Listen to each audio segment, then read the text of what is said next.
నమో కనకదుర్గ. జై శ్రీరామ్. శ్రీమాత్రే నమ. శ్రీ గురుభ్యో నమ.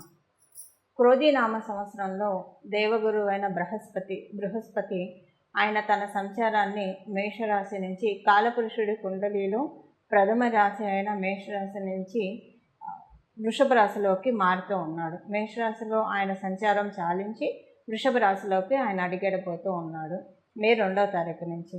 ఆయన ఏ రాశిలో అయినా కూడా ఒక సంవత్సరం కాలం పాటు ఆయన సంచారం సాగుతుంది. కాకపోతే ప్రతి గ్రహము మారేప్పుడు ఒక రాశి నుంచి ఒక రాశికి మారేప్పుడు కొన్ని గ్రహాలకి ప్రత్యేకమైన అంశాలు చోటు చేసుకుంటాయి. ఆ ప్రత్యేకమైన అంశాలు చోటు చేసుకునే వాళ్ళల్లో దేవగురువు అయిన బృహస్పతి కూడా ఒకళ్ళు. ఇప్పుడు సూర్యనారాయణమూర్తి ప్రతి నెల ఒక రాశిని మారుతూ ఉంటే రవి సంక్రమణ దినం అని చెప్తాం.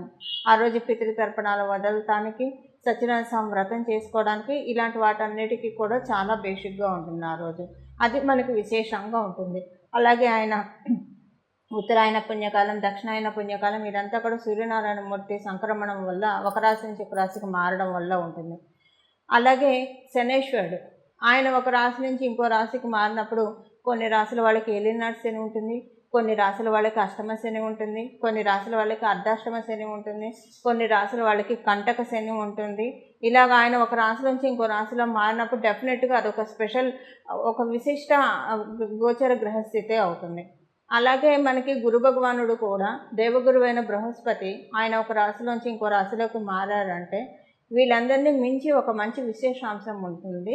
ఆ విశేషాంశం ఏంటంటే గురు భగవానుడు ఎప్పుడైతే ఒక రాశిలోంచి ఇంకొక రాశిలోకి మారుతూ ఉంటాడో అప్పుడు నదులకి పుష్కరాలు వస్తాయి. 12 ఆయన ప్రతి రాశిని చుట్టడానికి ఇప్పుడు మేషరాశిలోంచి ఆయన బయటకు వస్తే మళ్ళీ మేషరాశిలోకి వెళ్ళడానికి 12 సంవత్సరాలు పడుతుంది. అందుకని 12 ఏళ్ళకు ఒకసారి ప్రతి నదికి పుష్కరాలు వస్తూ ఉంటాయి. ఇప్పుడు వృషభ రాశిలోకి ఆయన అడుగు పెట్టబోతూ ఉన్నాడు కాబట్టి మనకి నర్మదా నది పుష్కరాలు ఆయన అడుగుపెట్టిన మొదటి 12 రోజులు నర్మదా నది పుష్కరాలు ఉంటాయి. అలాగా గురు భగవానుడు ఒక రాశిలోంచి ఇంకో రాశిలోకి మారుతున్నాడు అంటే కనుక డెఫినెట్గా పుష్కరాలు నదికి వస్తాయి. అంటే 12 నదులకి పుష్కరాలు వస్తాయి అన్నమాట. 12 సంవత్సరాలకు ఒకసారి రావడానికి కూడా కారణం అదే, ఏ నదికైనా కూడా. ఎందుకంటే మళ్ళీ ఆ రాశిలోకి ఆయన వదిలేసిన తర్వాత మళ్ళీ ఆ రాశిలోకి రావడానికి 12 సంవత్సరాల టైం లిటరల్గా తీసుకుంటాడు. అందువల్ల ఇప్పుడు గురు భగవానుడు ఒక సంవత్సర కాలం పాటు వృషభ రాశిలో ఆయన సంచారం సాగుతుంది. మధ్యలో ఆయన వక్రగతిలోకి కూడా వెళ్తూ ఉన్నాడు. వక్రగతిలోకి ఎప్పుడు వెళ్తున్నాడు? అక్టోబర్ 10వ తారీఖు నుంచి వక్రగతిలోకి వెళ్ళి అక్కడి నుంచి కొన్ని నెలల పాటు అంటే ఫిబ్రవరి 2వ తారీఖు 2025వ సంవత్సరము ఫిబ్రవరి 2వ తారీఖు వరకు కూడా ఆయన వక్రగతిలోనే ఉంటాడు. సో ఈ వక్రగతి గురించి మళ్ళీ మనం సపరేట్గా మన ఛానల్లో అప్డేట్స్ వస్తూనే ఉంటాయి. వక్రగతి గురించి ఒక స్పెషల్ వీడియో చేయాల్సింది. ఎందుకంటే అది దీంట్లో మిక్స్ చేయడానికి లేదు. దాని ఫలితాలు ఎలాబరేటెడ్గా చెప్పలేము. ఇందులోనే చెప్పేస్తే కంప్రెస్డ్ అయిపోయి వివరంగా చెప్పడం కష్టం అవుతుంది. కాబట్టి దాని గురించి సపరేట్ నోటిఫికేషన్స్ వస్తాయి, అప్డేట్స్ వస్తాయి. ప్రస్తుతం అంటే మీకు ఒక అంచనా కోసం అసలు ఆయన గ్రహస్థితులు ఎలా ఉంది, ఆయన ఈ సంవత్సరంలో వక్రగతిలో వెళ్తున్నాడా, సవ్యగతిలో ఉన్నాడా, ఈ విషయం తెలుసుకోవడం వరకే. అక్టోబర్లో వక్రగతిలో వెళ్ళే గురు భగవానుడు మళ్ళీ 2025 ఫిబ్రవరిలో వక్రగతి నుంచి బయటకు వస్తాడు. సంవత్సరం కాలం పాటు కూడా ఆయన వృషభ రాశిలో సంచారం జరుగుతుంది. వృషభ రాశి అన్ని రాశుల్లోకి మనం చూసుకుంటే కనుక వృషభ రాశి ఆయనకి పూర్తిగా అనుకూలం కాదు. వృషభ రాశి అనుకూలం కాదు ఆయన సంచారానికి. మిథున రాశిలో ఆయన కంఫర్టబుల్గా ఉండడు, కన్యా రాశిలో అసలు కంఫర్టబుల్గా ఉండడు, తులారాశిలో ఆయన కంఫర్టబుల్గా ఫీల్ అవ్వడు. కానీ వృషభ రాశిలో ఆయన కంఫర్టబుల్గా ఫీల్ అవ్వకపోయినా సరే ఆయన ఇవ్వాల్సిన రిజల్ట్స్ ఆయన ఇస్తాడు. కొన్ని విషయాల్లో జాగ్రత్తలు కూడా ఇండికేట్ చేస్తూ ఉన్నాడు. మనందరికీ కూడా కొన్ని విషయాల్లో జాగ్రత్తలు ఇండికేట్ చేస్తూ ఉన్నాడు. వృషభ రాశికి అధిపతి శుక్రాచార్యుల వారు, ఇద్దరు గురువులు. అందువల్ల ఏంటంటే కొంత బేసిక్ ఫండమెంటల్ డిఫరెన్సెస్ డెఫినెట్గా ఉంటాయి. ఆ బేసిక్ ఫండమెంటల్ డిఫరెన్సెస్ వల్ల కొంత అందరూ కూడా ఇబ్బంది పడటానికి అవకాశం ఉంటుంది. బట్ ఆయన జీవం పోస్తాడు, ఆయన జీవకారకుడు కాబట్టి కాలపురుషుడు కుండలిలో 2వ స్థానంలోకి ఆయన రావడం అంటే జీవం పోస్తూ ఉంటాడు. దేంట్లో జీవం పోస్తాడు? కుటుంబం విషయాల్లో, ఆర్థికపరమైన విషయాల్లో మంచి జీవం పడుతుంది. అందరికీ కూడా అంటే ప్రతి ఒక్కళ్ళకి ఇప్పుడు మనం అవ్వడానికి క్రోధీనామ సంవత్సరం అయినా కూడా ప్రతి ఒక్కళ్ళకి అవతల వాళ్ళతోటి మాటామంతి చాలా బాగా ఉంటుంది. ఇప్పుడు మనం మాట్లాడిన మాటలు అవతల వాళ్ళు రిసీవ్ చేసుకునే దాన్ని బట్టి ఒక్కొక్కసారి మన ఆనందం కూడా ఆధారపడి ఉంటుంది. సో అంటే ఒక్కొక్కసారి మనం మాట్లాడే మాటలు అవతల వాళ్ళు శభాషను అప్రిషియేట్ చేస్తే ఒక చిన్న ఆనందం లోపల కలుగుతుంది. అలా కాకుండా వాళ్ళు ఏదన్నా సర్కాస్టిక్గా మాట్లాడితే బాధ అనిపిస్తుంది. వాటన్నిటికి అతీతంగా ఈ సంవత్సరం గురు భగవానుడు ప్రసాదించబోతూ ఉన్నారు. ప్రతి ఒక్కళ్ళకి ఈ విషయం వర్తిస్తుంది. ప్రత్యేకించి మ్యూజిక్ ఫీల్డ్స్లో ఉన్న వాళ్ళకి ఇది చాలా మంచి శుభ సమయము. టీచింగ్ ప్రొఫెషన్లో ఉన్న వాళ్ళకి ఇది గురు భగవానుడు వృషభ రాశి ట్రాన్సిట్ చాలా మంచి శుభ సమయము. గురుస్థానంలో ఉన్నవాళ్ళు, అది ప్రవచనకారులు కావచ్చు, జ్యోతిష్యం చెప్పేవాళ్ళు కావచ్చు, వాస్తు చూసేవాళ్ళు కావచ్చు, న్యూమరాలజిస్టులు కావచ్చు, లేదా ఆధ్యాత్మికవేత్తలు కావచ్చు, వీళ్ళందరికీ కూడా ఈ సంవత్సరం చాలా బాగా ఉంది. ఆర్థికంగా చాలా బాగా ఉంది.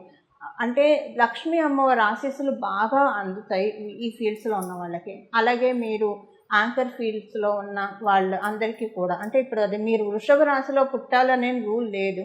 ఇప్పుడు చెప్పే అన్నీ కూడా ఓవరాల్గా అప్లికేబిలిటీ ఉన్న విషయాలు నేను ముందు ప్రస్తావిస్తున్నా.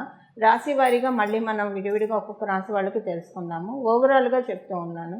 ప్రత్యేకించి గురు భగవానుడు వృషభ రాశిలో సంచారం స్త్రీలందరికీ కూడా జీవం పడుతుంది. స్త్రీలకు డెఫినెట్గా ఇది చాలా ప్లస్ సంచారము. ఏదో మీరున్న ఏ రంగంలో మీరున్నా కూడా దాంట్లో బాగా లైమ్లైట్లోకి వెళ్తారు. అందరికీ వర్తిస్తుంది ఇది.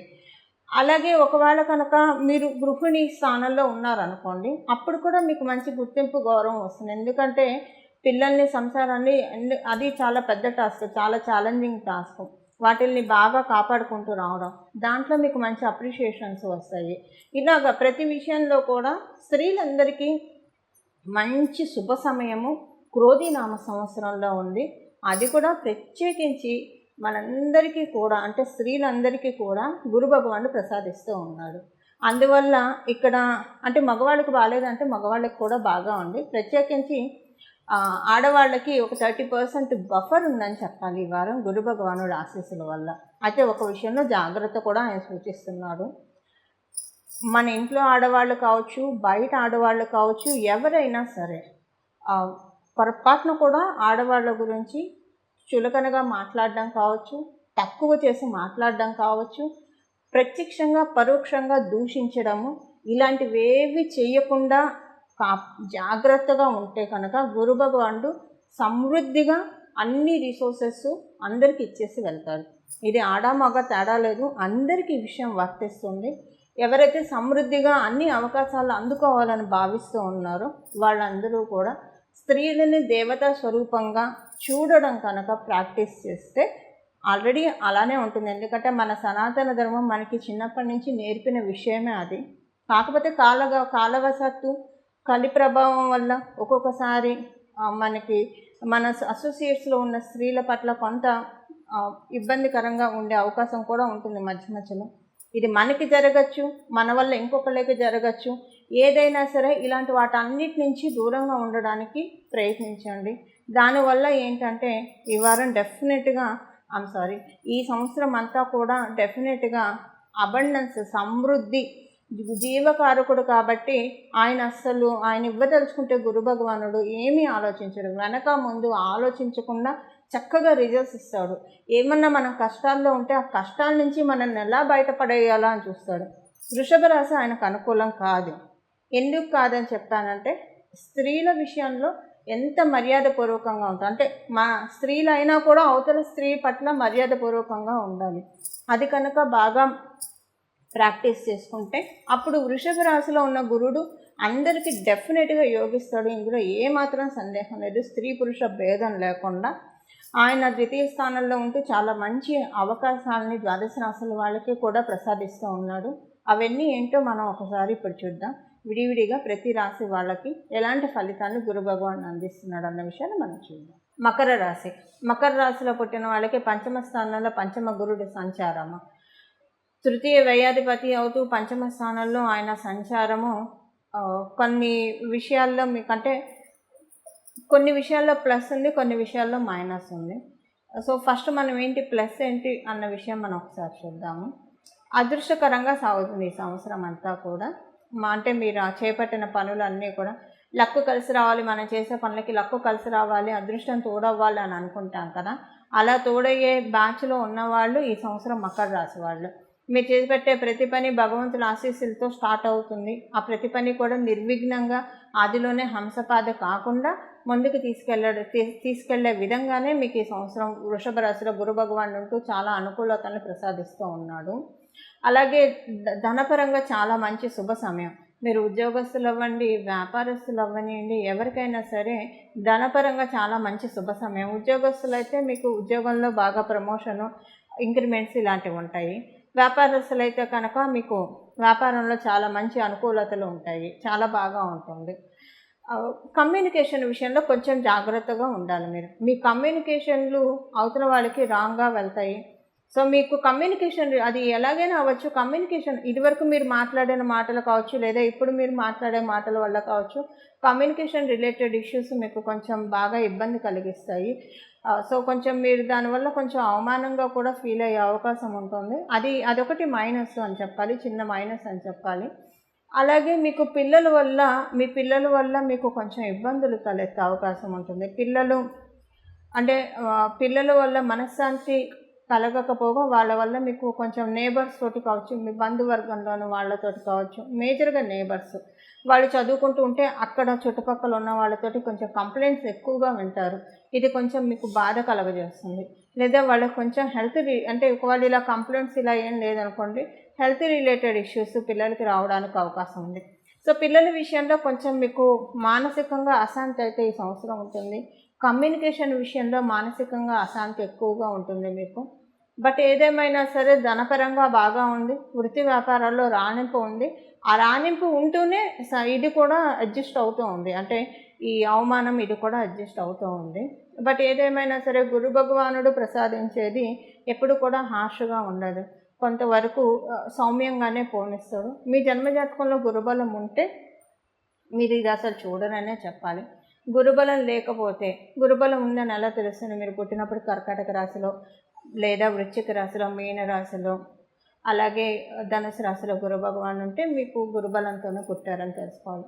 అలా కాకుండా ప్రత్యేకించి వృషభ తులారాశుల్లో ఉన్న, మిథున కన్యా రాశుల్లో ఉన్న మీరు గురుబలం లేని సమయంలోనే పుట్టారు. మకర రాశిలో ఉంటే యాక్చువల్గా గురు భగవానుడు నీచిలో ఉంటాడు. కాకపోతే ఇప్పుడు మటుకు మకర రాశిలో ఉండగా మీరు పుట్టి ఉంటే చాలా అదృష్టవంతులు మీరు, గురు భగవానుడు ఉన్నప్పుడు మీరు పుట్టి ఉంటే.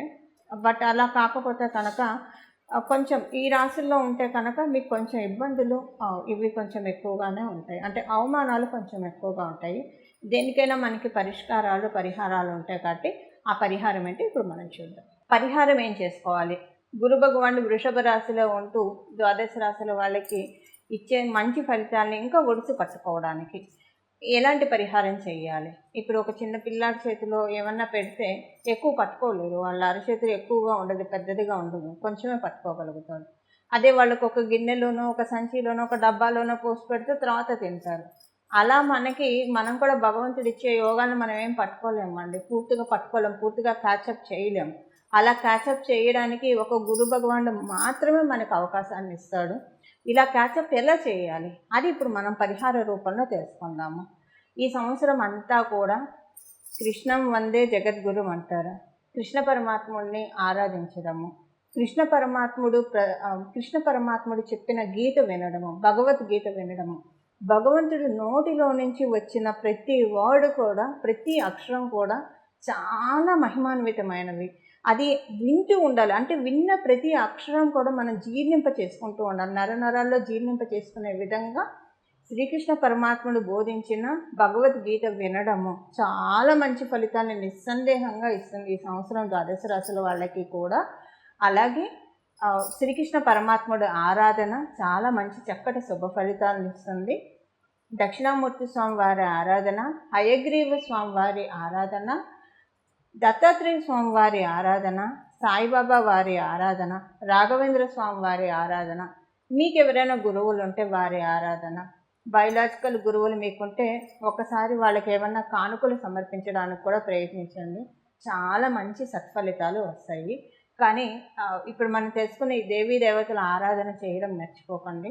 సరస్వతి అమ్మవారి ఆరాధన కూడా ఈ సంవత్సరం అంతే. ఇప్పుడు మనం చేసుకునే ఈ దేవీ దేవతల్లో అందరినీ ఆరాధిస్తే మహాభేషుకు చాలా మంచిది. అందరినీ ఆరాధించలేకపోయినా ఎవరినైనా సరే ఒక్కళ్ళనన్నా ఆరాధించడానికి ప్రయత్నించండి. చాలా చక్కటి శుభ ఫలితాలు. ఈ ఫలితాలు చెప్పాలంటే గురు భగవానుడు ఫలితాలంటే దేవతల ఆశీస్సులేనండి. దేవతల ఆశీస్సులు అంటే ఇంకా మనం మాటల్లో చెప్పలేము అవి. ఎందుకంటే అన్ని విషయాల్లో ఇస్తారు దేవతల ఆశీస్సులు ఇవ్వాలి అంటే కనుక. అలాంటి ఆశీస్సులు తీసుకోవడానికి చాలా చక్కటి అవకాశం ఉంది. ప్రశాంతంగా భగవంతుడి ఆరాధన చేసుకోండి. భగవద్గీత మటుకు ఈ సంవత్సరం ఒక్కసారన్నా వినడానికి, పూర్తిగా వినడానికి, విన్న ప్రతిదీ జీర్ణం చేసుకోవడానికి ప్రయత్నించండి. చాలా మంచి శుభ సమయం. అంటే ఎప్పుడు వినాలి భగవద్గీత, ఎప్పుడు కూడా మంచిదే. కాకపోతే కొన్ని సార్లు కాలప్రభావం బాగా ఉన్న సమయంలో కనుక వింటే ఇంకా మనకి వెంటనే తెలుస్తూ ఉంటాయి, రిజల్ట్స్ వెంటనే తెలుస్తాయి. అలా భగవంతుడు ఉపదేశించిన గీతని, అమృతధారని, కర్ణామృతాన్ని అందరూ ఒడిసి పట్టుకోవడానికి ప్రయత్నించండి. ఈ పరిహారం చేసుకుంటే కనుక, అంటే ఇప్పుడు మనం చేసుకుని ఈ పరిహారాలు చేసుకుంటే ద్వాదశ రాశుల వాళ్ళందరికీ, 27 నక్షత్రాల వాళ్ళందరికీ కూడా మీ జీవితంలో చక్కటి ఆశాజనకంగా ఉంటుంది. చిగుళ్ళు పచ్చదనం చక్కగా సంతరించుకుంటుందని చెప్పడంలో ఏమాత్రం సందేహం లేదు.